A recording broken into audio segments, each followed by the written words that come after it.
Ini kita belajar mengenai penerapan fungsi linier dalam bidang ekonomi. Jadi fungsi linier yang telah kita pelajari sebelumnya itu diterapkan dalam berbagai hal di bidang ekonomi ya.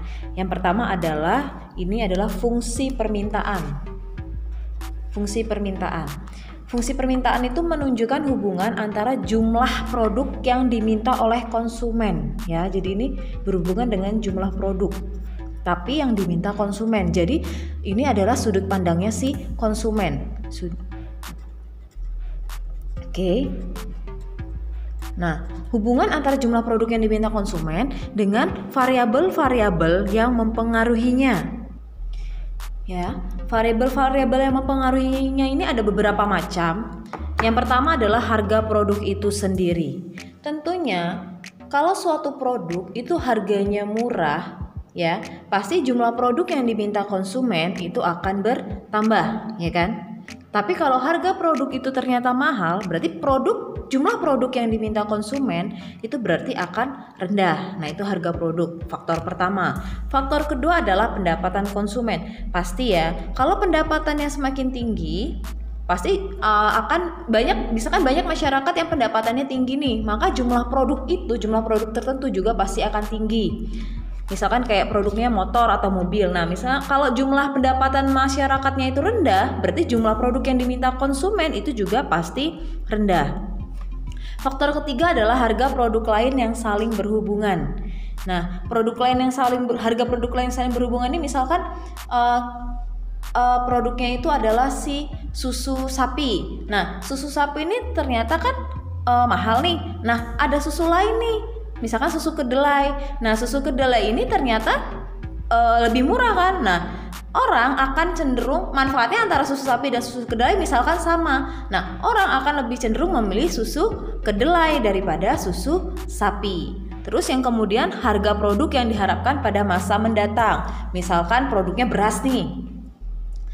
Misalkan sekarang beras lagi mahal-mahalnya. Kenapa? Karena orang lagi musim hujan, lagi musim kemarau, orang nggak pada nanam beras, ya kan? Beras jadi mahal. Nah, kemudian terus orang ini mikir, nanti aja lah beli, saya masih punya stok, beli bentar lagi kan musim hujan banyak yang tanam padi, beras akan murah. Nah, itu jadi ketika orang itu bisa memperkirakan harga produk tersebut di masa yang mendatang, kalau misalkan masa mendatang harga produk tersebut murah, berarti jumlah permintaan yang sekarang akan sedikit. Tapi kalau masa mendatang produk tersebut mahal, berarti jumlah permintaan barang yang saat ini itu akan tinggi, ya. Terus selera konsumen. Kalau selera konsumen udah pasti ya. Kalau misalkan selera konsumen akan barang itu oke, baik, berarti kan jumlah produk yang diminta tinggi. Tapi kalau selera konsumen itu terhadap produk itu ternyata rendah, ya berarti jumlah produk yang diminta juga akan rendah. Itu adalah beberapa faktor yang saling berhubungan dengan jumlah produk yang diminta konsumen yang berujung pada fungsi permintaan. Nah, jika kita hubungkan semua faktor ini ke dalam fungsi permintaan, maka akan bentuknya seperti ini. Q dx, Q ini adalah quantity. Jadi dalam penerapan ekonomi itu dikenal dua macam, ada P, ada Q. P itu price, ya. P itu dari kata price, berarti artinya harga. Jadi kalau ada yang ngomongin harga, itu namanya di sini lambangnya P. Kemudian ada namanya Q. Q itu adalah quantity, ya. Quantity itu berarti jumlah, ya. Jadi ada dua hal. Kalau dia Q berarti itu melambangkan quantity atau jumlah produk atau jumlah jasa dan sebagainya. Kalau P itu price, ya, harga. Nah, ini kan tadi fungsi permintaan kan hubungannya adalah jumlah produk yang diminta. Jumlah produk itu berarti Q, makanya di sini Q. Lambangnya itu QD, ya. Fungsi permintaan itu QD. Ya, ini T ini adalah pada periode tertentu maknanya. Itu merupakan fungsi dari kelima faktor ini. Yang PX ini adalah harga produk itu sendiri. PY ini adalah pendapatan konsumen, YT ini adalah harga produk lain yang saling berhubungan. Terus ini PX T plus 1 ini adalah harga produk yang diharapkan masa mendatang, dan ini ST adalah selera konsumen. Kalau kelima ini kita jadikan satu fungsi, maka fungsinya akan seperti ini ya, akan sangat ribet sekali. Tapi pada kenyataannya yang diperhitungkan paling faktor yang dianggap paling mempengaruhi itu adalah harga produk itu sendiri, sehingga fungsi permintaannya itu hanya dibuat menggunakan satu variabel bebas dan satu variabel terikat, sehingga fungsi permintaannya itu bentuknya adalah jadinya QDX itu sama dengan fungsi dari PX, ya, dimana ini adalah jumlah barang yang diminta, ini adalah fungsi PX. PX itu adalah harga barang itu sendiri. Sesuai dengan maknanya tadi, ya kan? Kan ini harga produk itu sendiri. Nah, berarti kalau misalkan harga produknya itu mahal, berarti kan jumlah yang diminta itu kan sedikit. Kalau harga produk itu murah, jumlah produk yang diminta kan akan banyak, bertolak belakang kan? Nah, ini berhubungan dengan kemiringan negatif, ya. Ini akan berhubungan dengan kemiringan yang negatif. Nah, oleh karena itu, fungsi dari QDX ini sama saja A min B X. P. A min B PX. Nah, di sini nih, kan kemarin kita sudah belajar kalau kemarin kan fungsinya Y sama dengan, kalau kemarin dalam fungsi linear yang bentuknya eksplisit kan Y sama dengan A0 min A1X, di mana ini koefisien A1 ini adalah gradiennya kan. Nah, gradien kemiringan itu kan kemarin yang bertolak belakang kan. Kalau satunya naik, satunya turun, ya kan? Kalau X-nya naik, Y-nya turun. Kalau Y-nya naik, X-nya turun. Itu makna kemiringan. Nah, sama nih, sama kayak kasusnya hubungan antara jumlah produk yang diminta dengan harga produk itu sendiri, ya kan? Dia bertolak belakang. Sehingga dalam fungsi permintaan itu pasti koefisien dari si PX itu dia negatif. Ini menunjukkan kemiringannya itu negatif. Ya, sesuai dengan makna dari fungsi permintaan. Nah, inilah yang dinamakan oleh hukum permintaan, ya. Hukum permintaan itu menyebutkan bahwa kalau harganya naik, harga suatu produk naik, maka jumlah produk yang diminta itu akan turun, ya. Kemudian kalau harganya turun, berarti jumlah produk yang diminta itu akan naik. Itu adalah hukum permintaan. Hukum ini adalah hukum dipandang dari sisi konsumen, ya. Jadi kalau tadi fungsinya QDX itu A min B PX kita gambarkan ke dalam grafik, itu karena dia kemiringannya negatif, berarti yang sebelah sini itu Q, ya. Jadi Q itu setara sama X, P itu setara sama Y. Kalau ini kurva ini fungsi ini kita gambarkan ke dalam grafik, dia memiliki kemiringan yang negatif, maka bentuk kurvanya akan seperti ini. Nah, kalau kita gambarkan kan seperti ini. Kita lihat posisinya. Kalau saya ambil titik di sini, ya, lihat. Berarti posisi Q-nya di sini, ya. Posisi P-nya di sini. Kemudian kalau saya ambil titik di sini, posisi Q-nya di sini, posisi P-nya di sini. Oke. Dari titik pertama ke titik kedua itu Q-nya naik. Ya kan? Berarti ini jumlah produknya naik. P1 ke P2 itu turun. Ya, harga produknya turun. Sesuaikan dengan hukum permintaan. Jadi kalau di sini lihat, kalau harga produknya turun, itu mengakibatkan jumlah produk yang diminta akan naik. Sebaliknya, kalau si harga produknya itu naik, ya kan? Misalkan dari P2 ke P1 harga produknya berarti naik kan? Nah, berarti lihat Q-nya, jumlah permintaan barangnya itu akan turun. Ya. Itulah kenapa fungsi permintaan itu memiliki kemiringan yang negatif.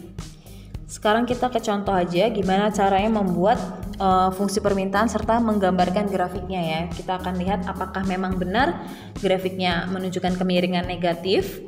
Di sini ada suatu produk harganya 100. Maka kalau produknya harganya 100 terjual 10 unit. Kalau harga produknya turun jadi 75, maka akan terjual 20 unit. Bisa kita lihat harganya naik, harganya tinggi, penjualannya cuma 10. Harganya turun, penjualannya naik. Ya, sesuaikan sama hukum permintaan. Sekarang kita akan tuliskan dulu. Kita tulis dulu diketahui, ya, biar mengerjakannya mudah. diketahui. Oke, produknya pertama harganya 100. Harga itu P, berarti P saya pakai P1 itu 100. Ketika P1-nya 100, maka akan terjual 10 unit, berarti itu kuantitinya. Q1-nya itu 10. Kemudian harganya turun nih, jadi 75. Nah, akan terjual 20 unit, berarti Q2-nya itu 20. Nah, gimana sih cara membuat fungsinya? Ini seperti yang kita pelajari sebelumnya, membuat persamaan garis dengan 2 titik ya. Kita anggap ini 2 titik. Jadi ini pasangannya, berarti ini kalau kita pasangkan ini 100 sama 10, 75 sama 20. Ini kayak ini X tadi itu Q ya, berarti ini X-nya, ini Y-nya, ini X-nya, ini Y-nya. Nah, rumusnya kan kalau dulu persamaan garis melalui 2 titik kan Y min Y1 per Y2 min Y1 sama dengan X min X1 per X2 min X1. Ini kalau melalui 2 titik. Tapi kalau melalui PQ ini berarti kita harus ganti nih lambangnya, variabelnya biar sesuai. Berarti ini P min P1, P2 min P1, Q min Q1, Q2 min Q1 ya. Jadi ini itu adalah rumus yang akan kita gunakan untuk mencari fungsi permintaan jika 2 titik diketahui atau 2 keadaannya diketahui antara P dan Q-nya. Nah, sekarang kita substitusi. P min P1 berarti P min 100 per P2-nya 75 min 100. Q-nya tetap Q, Q1-nya 10, Q2-nya 20 min 10. Nah, habis itu caranya sama seperti yang lalu yang pernah kita pelajari.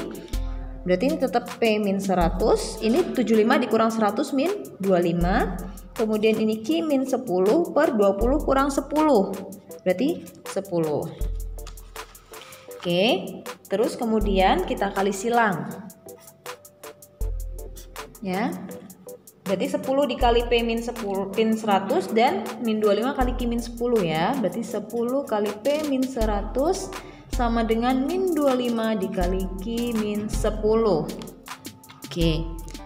Kemudian ini berarti jadinya kita kalikan ya. Berarti ini 10P min 1000. Ini berarti min 25Q. Min ketemu min plus 250. Selanjutnya kita pindah ruaskan. Nah, tadi kan kalau di awal kan persamaannya minta dalam Q ya. Ini kita bisa ubah juga ke dalam Q ataupun dalam P. Cuman sesuai dengan persamaan umumnya itu minta dalam Q, berarti kita ubah dalam Q. Q-nya harus sendirian. Ya, Q-nya harus sendirian. Berarti kan ini Q-nya di sini nih. Kita pindahin aja 250-nya biar Q-nya sendirian. Berarti kan 10P nggak pindah ruas ya. 10P min 1000. Oke, terus 250 yang tadi itu pindah ruas jadi min 250 sama dengan min 25Q. Oke. Nah, ini bisa kita hitung nih. Tidak mau sama-sama tidak memiliki variabel. Berarti 10P ini min 1000 min 250. Berarti min 1250 sama dengan min 25Q. Oke. Nah, sekarang gimana cara ngilangin min 25Q? Sama kayak misalkan saya punya contoh. Ini contohnya di luar soal ya. Nah, misalkan saya punya 3Q sama dengan 7. Ya enggak? Berarti kalau kita mau Q-nya doang berarti kan 3-nya harus pindah ruas. Jadi perperan kan Q sama dengan 7/3. Nah, ini sama kayak gitu. Kita pindahkan ruas si min 25-nya jadi perperan. Berarti ini Q di sini, ini 10P min 25 min 1250 min 25. Yang bisa kita sederhanakan, Itu 10 sama 25, kita coret, kan bisa sama-sama bagi 5. Ini 2, ini min 5. Kemudian ini bisa dibagi kan, ini sama aja minnya naik ke sini ya. Berarti min 1250 dibagi 25. Oke. Ini berarti min 1250 dibagi 25, min 25 berarti ini jadinya positif 50. Berarti hasil akhirnya Q ini 2 dibagi min 5 ya. Jadi min 2/5P ini positif 50. Oke, inilah fungsi permintaan dari soal yang tadi.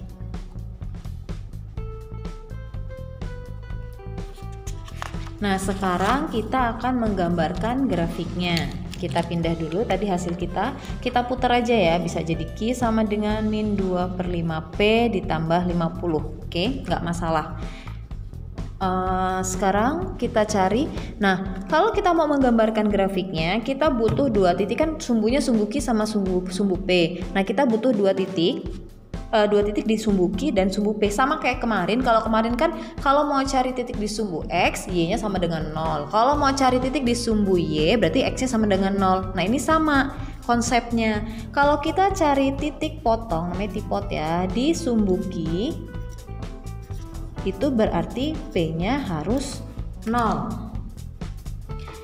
Nanti sebaliknya, kalau kita cari titik potong di sumbu Q, di sumbu P berarti Q-nya yang harus 0. Satu-satu ya, kita tipot dulu di sumbu Q, P-nya kita ganti 0.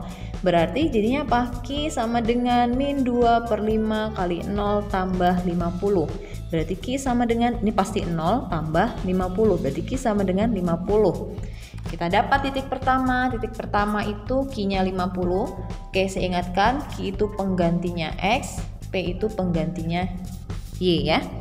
Nah, ini berarti titiknya kan X, Y nih, X, Y kan, berarti 50,0.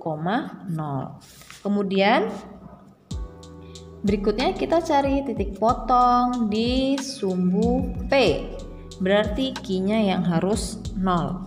Substitusikan di atas ya.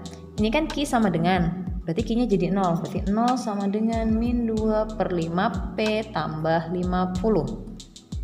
Oke, kita pindahkan. Kalau posisinya kamu bingung gini, diputar aja nggak apa-apa. Saya putar biar kalian paham.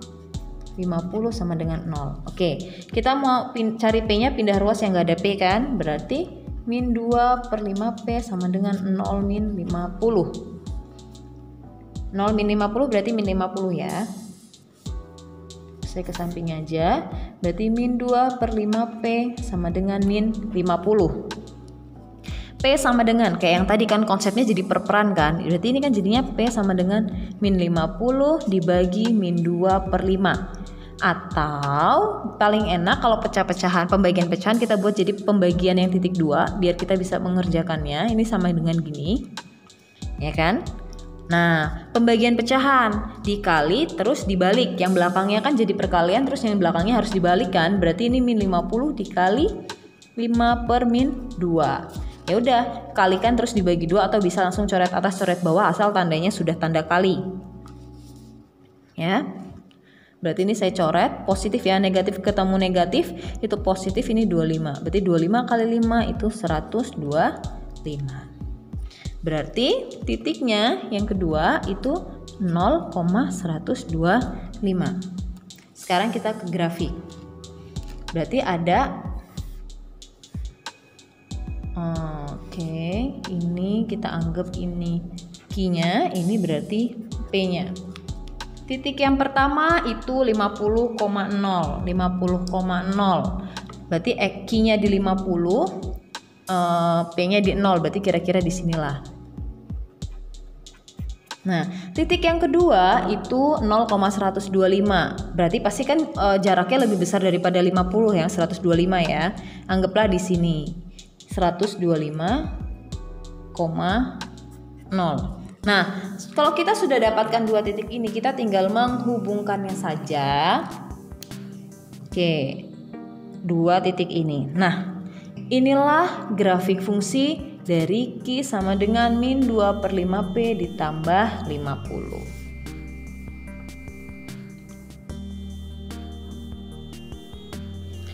Ini ada dua jenis fungsi permintaan khusus. Jadi akan ada kondisi di mana fungsi ini akan terpenuhi. Fungsi yang pertama ini adalah grafik dengan nilai kemiringannya itu 0. Nah, kalau ini maknanya gimana? Kita lihat dari gambarnya ya. Misalkan saya punya titik di sini nih. Oke, berarti di sini Q-nya, di sini P-nya. Kemudian saya punya titik di sini nih. Di sini Q-nya, Di sini juga P-nya. Oke, jadi maknanya apa? Ketika nih lihat yang berubah apa? Ketika Q1-nya di sini titiknya ketika Q1 di sini, P1 di sini. Tapi ketika titik yang ini Q2-nya berubah ya posisinya, tapi P-nya nggak berubah kan? Nih, P-nya tetap di sini. Nah, artinya apa? Kondisi ini terpenuhi jika si Q berarti jumlah produk yang diminta itu berubah-ubah tapi harganya tetap. Jadi mau jumlah produk yang diminta sedikit harganya sekian, mau jumlah produk yang diminta berkali-kali lipat ya harganya sekian. Nah, ini fungsi permintaan khusus ya. Ini adalah grafik atau fungsi permintaan dengan gradiennya 0. Nah, sebaliknya yang ini memiliki gradien tak tentu seperti yang kita bahas minggu lalu ya. Nah, tak tentu ini akan terpenuhi jika kondisinya, saya ambil beberapa titik nih, saya pilih titik di sini, Q-nya di sini, P-nya di sini. Kemudian saya ambil titik lain di garis ini, Q-nya di sini, ya, Q2-nya tetap di sini, tapi P-nya berubah. Nah, kondisi ini terjadi ketika jumlah produk yang diminta itu tetap, tapi harganya itu berubah-ubah, ya. Jadi kalau dia seperti ini harganya berubah nih, hari ini naik, besok turun, besoknya lagi naik, tapi jumlah produk yang diminta ya segitu-gitu aja. Nah, keadaan itulah yang membuat fungsi permintaan khusus dengan gradien yang tak tentu.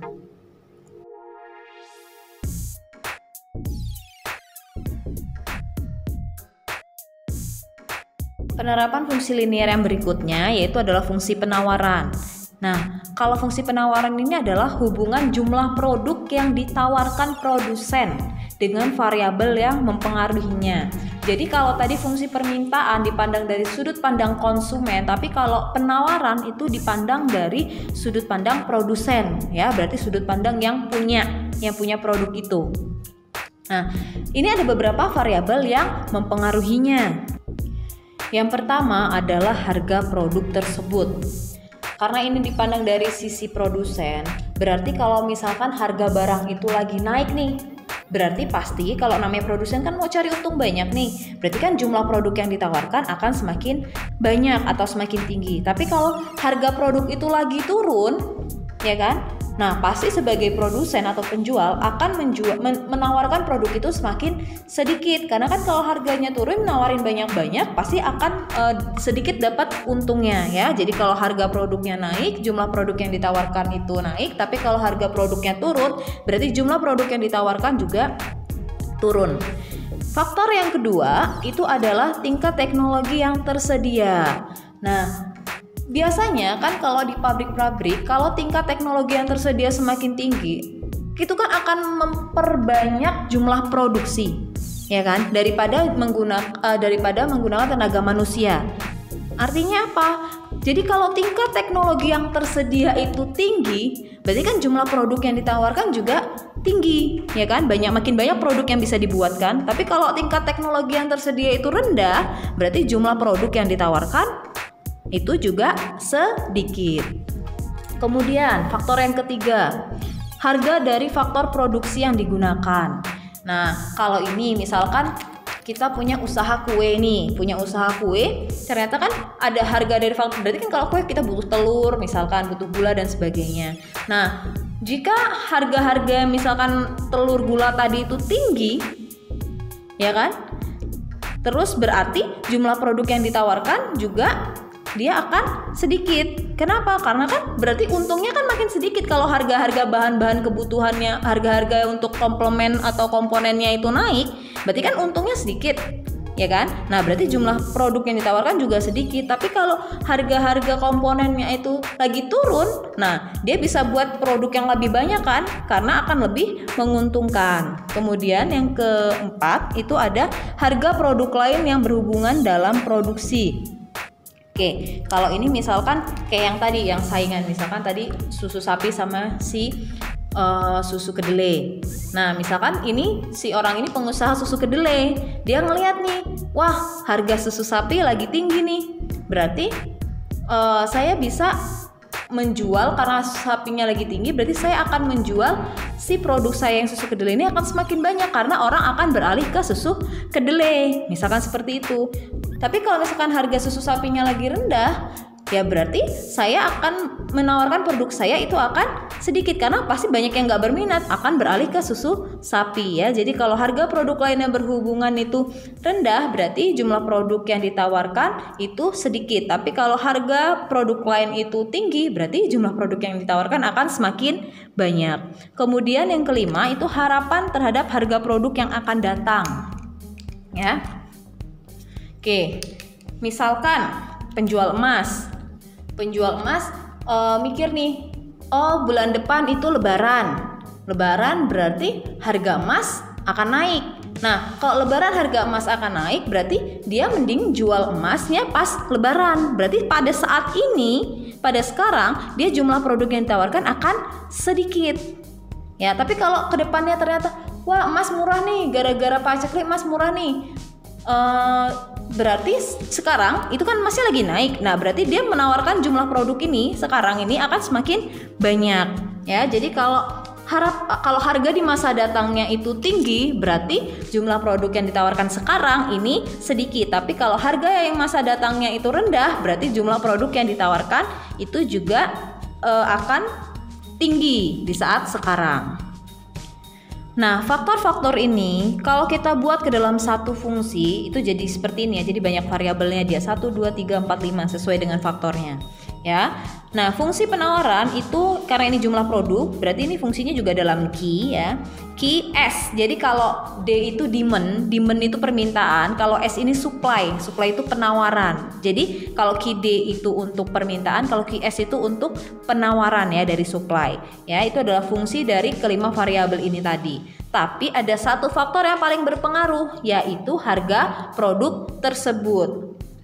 Oleh karena itu, fungsi ini jika menggunakan fungsi linear, ini fungsi penawaran itu akan setara dengan QSX sama dengan fungsi dari PX ya, harga itu sendiri. Atau QSX itu A plus BPX.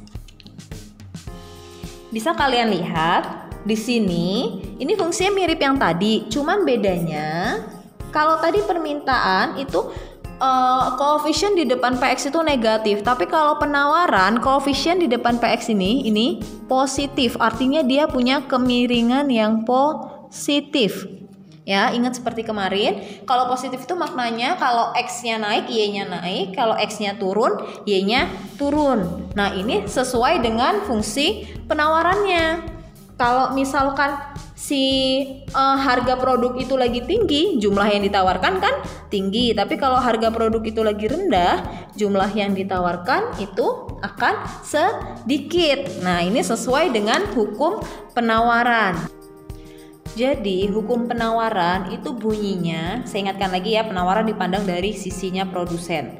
Jadi bunyinya, kalau harga barang itu naik, maka jumlah produk yang ditawarkan akan naik. Tapi kalau harga barang itu turun, maka jumlah produk yang ditawarkan akan turun ya, sesuai dengan makna tadi yang kemiringan positif. Jadi kalau misalkan si fungsi penawaran itu kita gambarkan ke dalam grafik, akan membentuk grafik seperti ini. Ini Q, ini P, seperti ini ya. Nah, kalau kita baca dari grafik ini, lihat nih posisinya nih. Kalau saya ambil titik di sini, Q-nya di sini, P-nya di sini.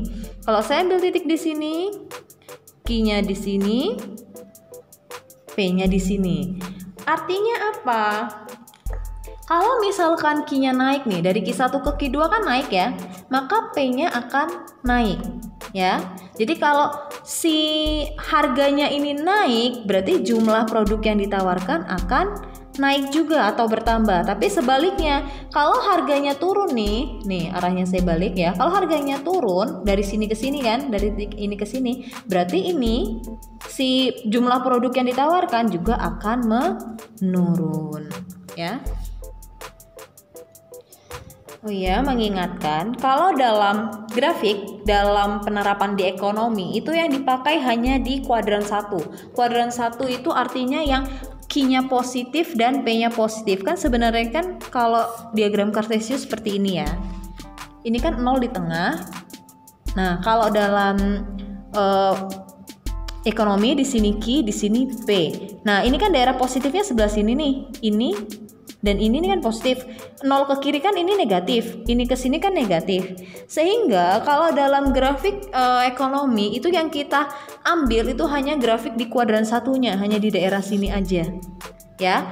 Kalau untuk misalkan garisnya itu masuk ke kuadran yang lain atau daerah yang lain, maka itu harus dibuat putus-putus.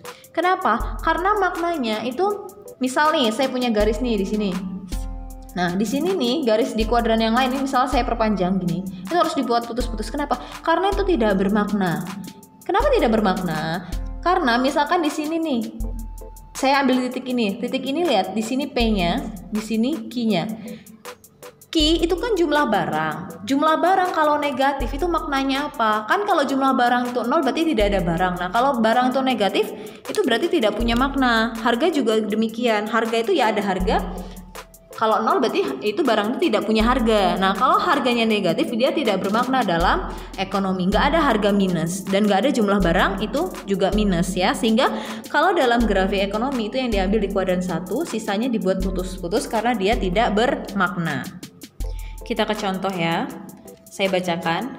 Jika harga suatu produk Rp500, maka jumlah produk yang akan ditawarkan sebanyak 60 unit. Langsung aja kita buat diketahuinya ya.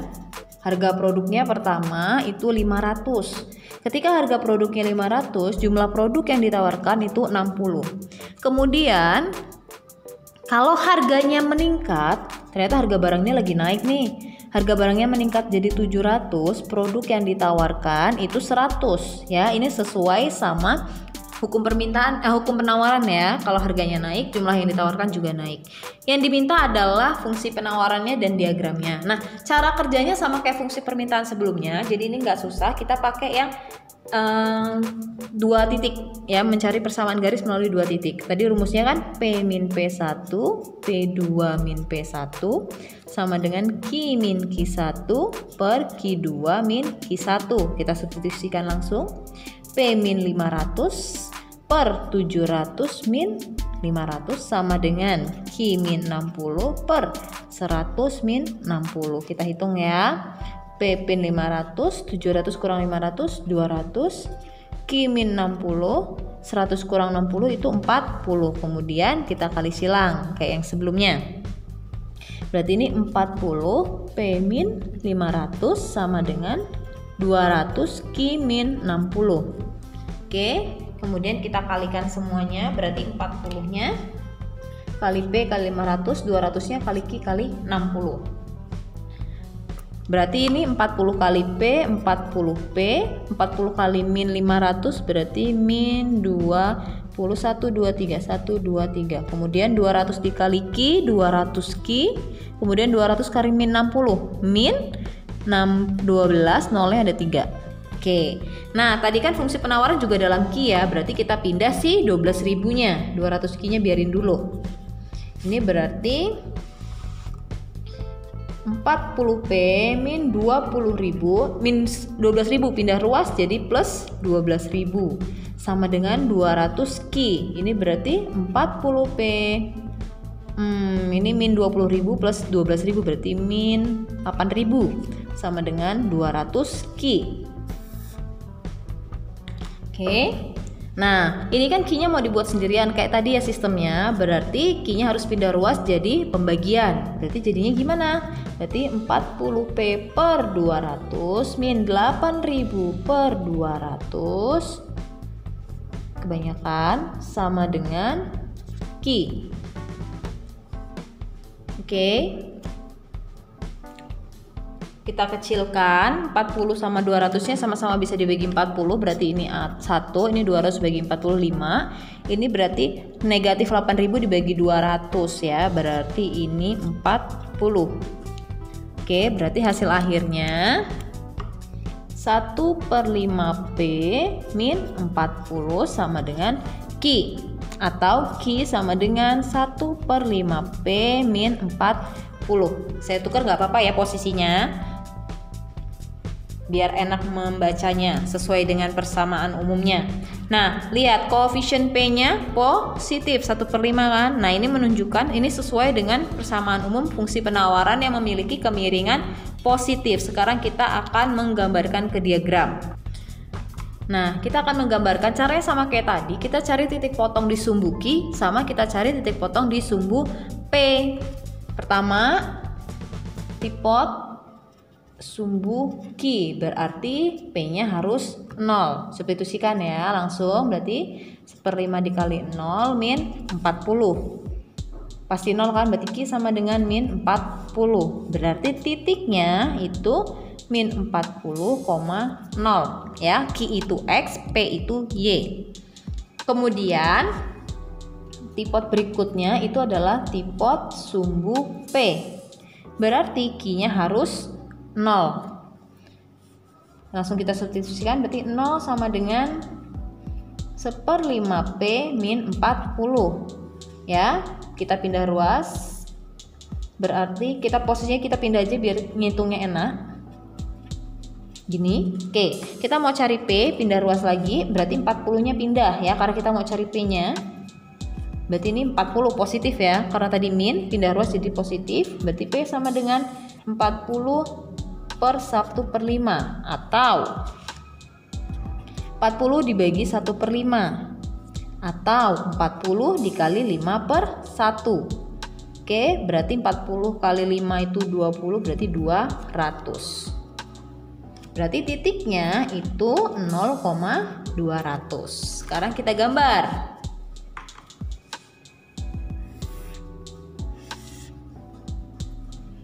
Ini Q, ini P. Titik pertama adalah min 40,0. Q-nya min 40, P-nya 0. Min 40 berarti di sebelah sinilah, kita kira-kira saja. Nah, di sinilah ya, min 40,0. Kemudian titik yang kedua itu 0,200.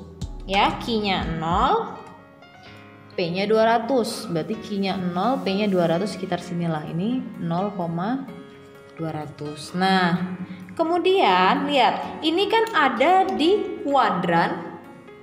Posisi gambar ini di kuadran yang ada negatifnya. Tadi sesuai yang saya ucapkan sebelumnya, bahwa kalau di negatif itu kan tidak bermakna ya, tidak ada maknanya, berarti kita buat putus-putus. Nanti garis itu kan bisa diperpanjang, nanti akan tidak putus-putus itu ketika dia sudah masuk ke kuadran 1, kuadran yang positif semua ya. Ini kuadran 1 namanya.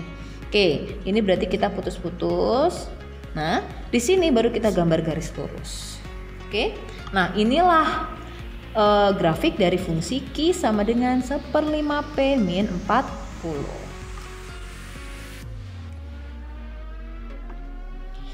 Fungsi penawaran juga punya kasus khusus sama kayak fungsi permintaan ya, itu yaitu saat kondisinya kemiringannya 0 dan kemiringannya itu tak tentu. Gambar pertama ini adalah kasus sama kayak tadi ya, ini itu mempunyai kemiringannya 0 ya. Ini keadaan ini terpenuhi. Oke, kalau saya ambil titik di sini, ini Q1-nya di sini, P1 di sini. Saya ambil titik di sini, Q2 di sini, P2-nya juga di sini. Sama ya posisinya. Berarti penawaran khusus ini akan terpenuhi keadaannya jika jumlah produk yang ditawarkan itu berubah-ubah. Nih, berubah kan? Tapi harga produknya tetap. Sebaliknya, fungsi penawaran yang sebelah sini ini adalah kalau gradiennya tak tentu. Ya, titik di sini, Q1 di sini, P-nya di sini, titik di sini, Q2-nya di sini, P-nya pindah. Nah, ini sebaliknya. Keadaan ini terpenuhi jika harga produknya yang berubah atau jumlah produk yang ditawarkan itu tetap, tapi harga produknya itu berubah-ubah. Ya, keadaan ini akan memenuhi fungsi penawaran khusus, yaitu ketika gradiennya itu tak